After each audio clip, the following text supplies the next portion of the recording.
we have had, several patches. We have an average performance of something like 35% over the last 20 odd years, 26 years. But it's made up of years which are 5% or 8%, and years that are 60% or 100%. That's how you get the average. Yeah. And we had 4 wonderful years, 90 to 93 inclusive, right.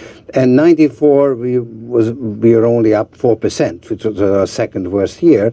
And in the first half of this year, we were actually down when the market was up. That's what I referred to. And that was a sort of a bad patch. But you have said, you're quoted as saying that somehow you began to feel somewhat that the forces were against you, in a sense. I mean, did you... Well, we just didn't get it right. We had the opportunities were there, and we got caught. And it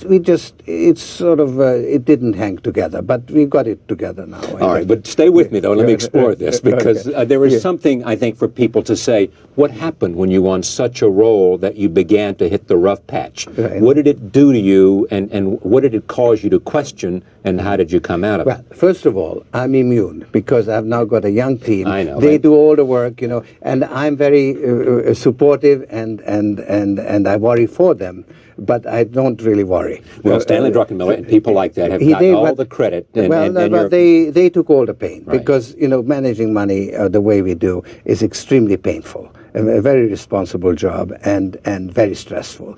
And I don't actually feel the stress. If I did, I probably wouldn't be able to sit here and talk to you.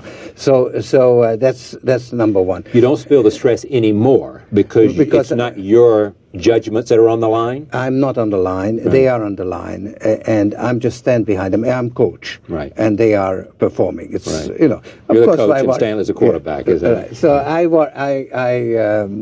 of course I'm involved, you constantly re-examine what you're doing wrong, and you slowly you tentatively get things right, but you can't really get the dynamic going until you have a little profit under your belt, because it's very different when you're risking your principal than when you're risking your profit. So that's how you get these runs, when you get it right, and then you can risk more and make more money. When you have lost it, when you are doing poorly, you've got to retrench.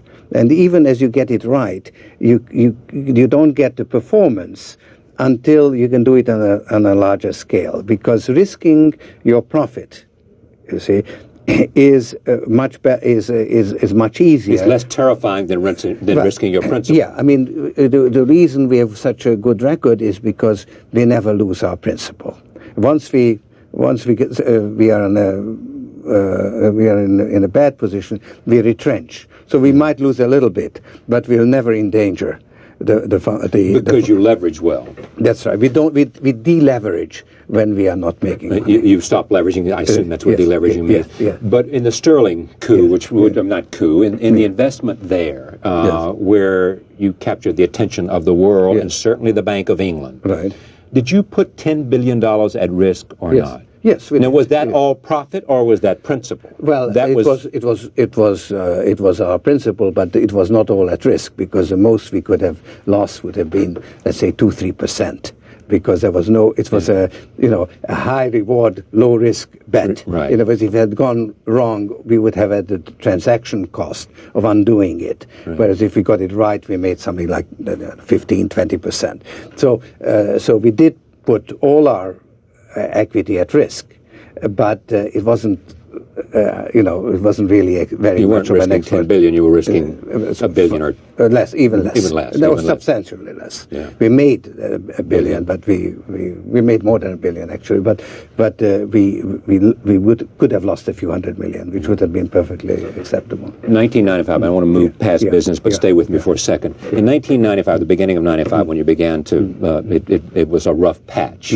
Did you change your ideas about macro investing and looking at everything at that time? Did you call into question any part of your philosophy about investing or your practices over the previous 25 years? Not the philosophy, not the approach, but every one of our position.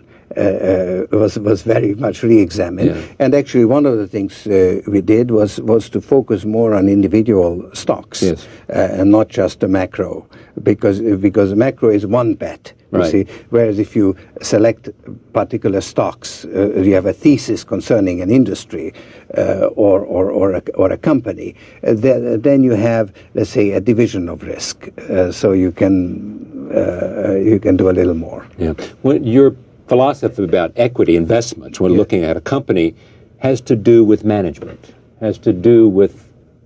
Right now it does, Yeah. because this is an era of high capitalism, if you like, Yeah. where the interests of the shareholders rule supreme, and managements pay a lot of attention to the